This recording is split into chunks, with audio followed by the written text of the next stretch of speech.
Hi everyone, I'm Nicole, Curator of Exhibitions and Collections here at the Harwood Museum of Art. Welcome to Contemporary Art Taos 2020, the Artist Interview Series. This series is comprised of short live interviews that will take place twice a month for the duration of this exhibition. We've been sharing this exhibition with you virtually through these interviews and through our exhibition walkthrough, all available on our Facebook and on YouTube, but as of today, I'm excited to share with you that we will be opening to the public. First, we'll have a full week just for members starting September 24th, and then on October 1st, we'll open to the full public. So you can come see the work of these beautiful artists in person. Today, joining us for the second installment of the interview series is textile artist Terrie Mangat. How are you doing, Terrie? Great, thank you. Thank you for coming. Thank you. So let's just dive right in. My first question, there's so much detail in this work. It's hard from first glance to pull out the intricacy of your practice. Talk to me about the process of creating this embellished quilt work. So, I usually start, I just start thinking about, like this particular piece is a stork's nest, and I saw these stork's nests when I was in Morocco. And so I started creating the background, and then there were rocks at the bottom of the stork's nest. So one of my signature images is stones, like sticks and stones are in a lot of my quilts.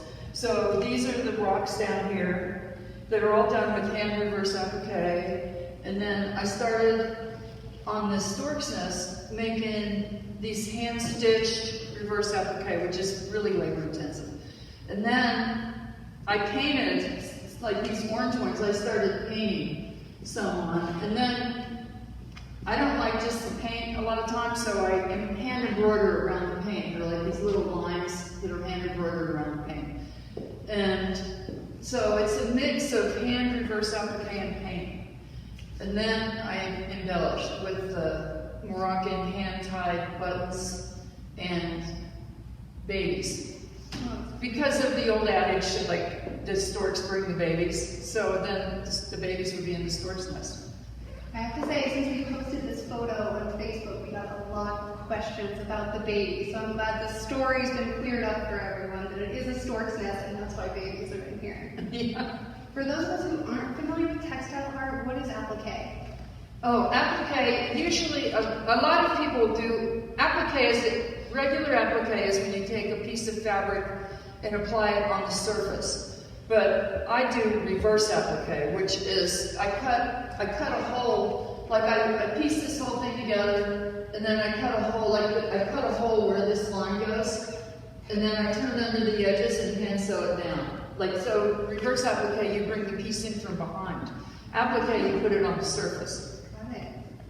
So recently on this piece, I learned a new trick, which I have all these bolts of bias, and so I started, after I did the reverse applique and the applique, I started putting some more sticks on with applique.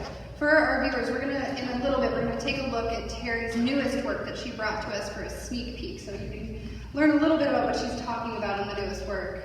So are your works always narrative, or do you ever do purely abstract works? No, I have done some purely abstract works.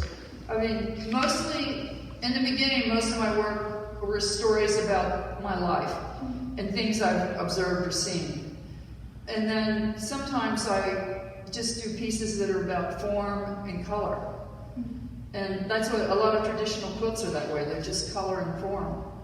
So I do both.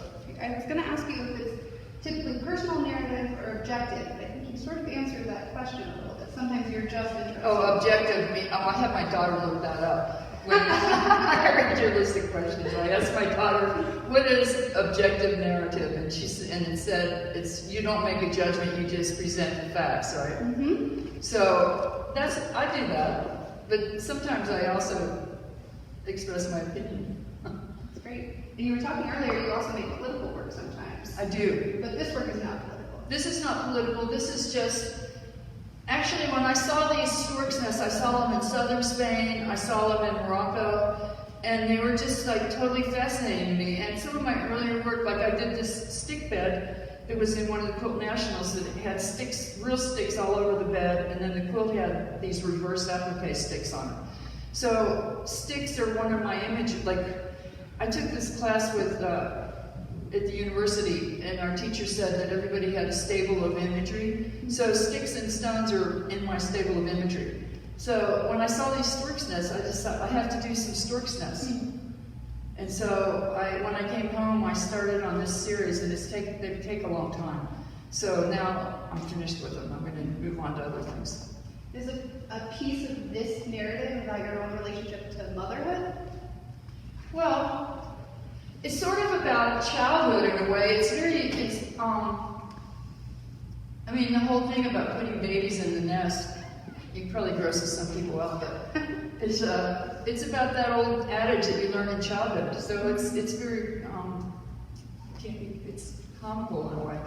It's definitely comical. I love the whimsical nature of you, including embellishments that you've got from all over, including the small babies and the beautiful little rosettes.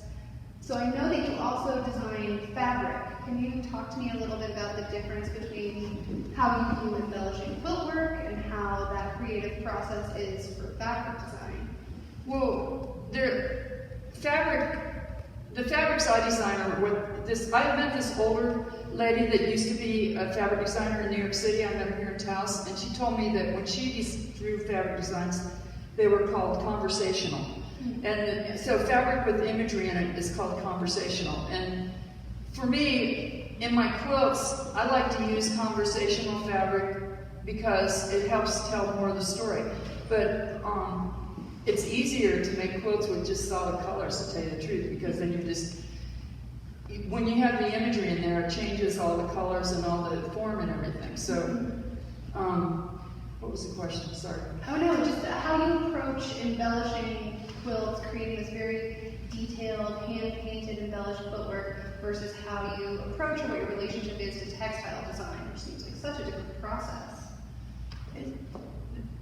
It's a different technical process, but a lot of the things that I think about when I'm drawing fabric designs are the same things I think about when I did this one line called Bee's Knees. And the reason I did this line called Bee's Knees is because bees are so important to us that they're dying all over the world. It's pretty political, but they're dying all over. So I made this beautiful fabric, and I really pumped up the orange part on the bees, because that's where they store the pollen, and that's the part that's important. And so I put all that into my fabric design. So my bees fabric the bees have a lot of pollen on their legs. But so it's the same way I do in my art. It's like it has to do with some idea I'm thinking about. So but that's not always what sells. Usually in my fabric designs, the little dits and dashes that are sort of the supportive thing in the collection are what sells the most. And then my thing with the bee with the big fat legs, that sells too. And now people are writing to me and saying, I want some of your fabric that came out 10 years ago, because they're just now discovering my fabric. But you can't, I'm the only one who still has some of it. And sometimes I send them some and sometimes I don't. So your design is still resonating. It is, people are still wanting it, but it's harder to use than dits and dashes like. So this exhibition was limited to people from Taos or who have deep connections to Taos. Do you want to talk about your personal relationship with Taos? Well, I moved here. I bought property here more than 20 years ago, 25 years ago, and then I moved here in 1998. And I love it. I love the sky. I love the people, the mix of cultures. It's a great place to live. And does living here influence your art? Oh yeah, and actually I made a quilt about the deer dances in 1983, way at the beginning of my career as a quilt maker, because I visited my friend in Santa Fe and we went out to the dances, and I made one. It's actually my favorite quilt. It's called Deer Dances of San Ildefonso, and it went in a traveling show to China, and it was being installed on Tiananmen Square the day the fighting broke out. And so that I didn't think I would ever get it back, but I did. And so now I have it in my collection. And so that's my first New Mexico quilt. Wow. Yeah, so I'd say yes, I think it definitely inspires my art. It's beautiful. It's an incredible interwoven story of Taos history. So we're so lucky. Terrie brought in her newest work of art, and she's going to give us a look at it. It's actually the final work in the series that our exhibit work is part of. Terrie, give Frances a second to get over here. Our videographer. Tell us a little bit about this work. What's the title of this one? This one is called Crow's Nest. And it, crows have, they collect shiny objects. So these big pieces are pieces I bought from a guy out at the Gorge Bridge who was selling big chunks of mica. And so I applied them in a manner of shisha mirrors from India. And so this is this is like the applique, this is like reverse applique, and this is applique. That's what I was talking about. So this one has even more layers. It's like deeper layers. And do you want to talk about embellishment? Oh, yeah. I was going to ask Terrie what her favorite embellishment story is, because she's always collecting these different embellishments.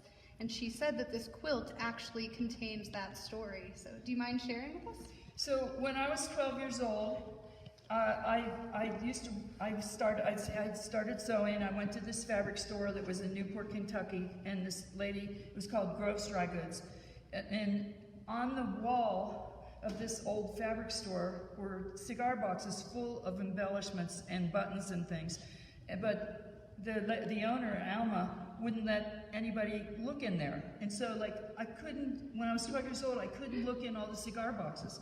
And so then much later, after I was already married, her daughters took over the store, and then they finally closed it. And after they closed it, they had a big auction, and they auctioned off all of lots of the cigar boxes full of all the stuff I wanted since I was 12 years old. So I went and I bought a bunch of them, and some of those pieces are on this quilt. This is one right here. This button is one. So these have been like things I collected that I wanted since I was a little girl, and I'm sure that wanting that stuff made me become an embellisher. That's incredible. Frances, make sure to get the little chili peppers. There's a beautiful earring over here. The level of detail is really so impossible to catch through photo and video. I really hope everyone can come out and see this exhibition and see the beautiful intricacy of all of these.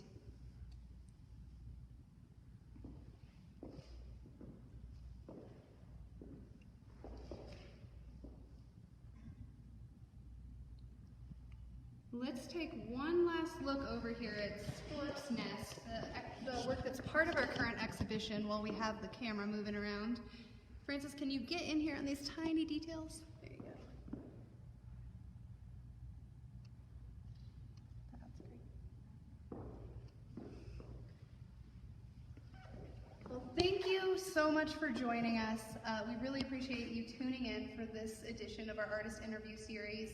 Join us for our next one on September 16th with Anita Rodriguez. Thank you so much, Terrie, for being with us. Thank you.